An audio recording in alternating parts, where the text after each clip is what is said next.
I have been with West Coast for a long time. So I started as a student in 2011. I graduated from dental hygiene in 2014, and then I started working here in faculty in 2017. And it's been such a wonderful opportunity because being a student here, I really loved West Coast and I was really eager to come back and continue what faculty did for me. And they provided me so much to make my dental career so lucrative and also just so fulfilling. The most rewarding part about coming back as faculty after being a student is giving what I was able to receive. So I hope that if one student can take away something that I've taught them into their real world, that is exactly what I'm here for.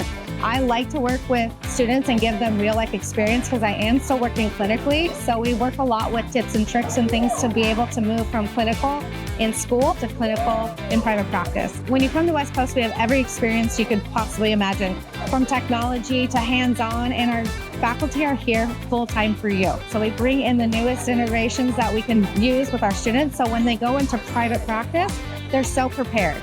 For new students, just know if it's something that you don't feel like you're ready for, know that we are here for you along the whole journey.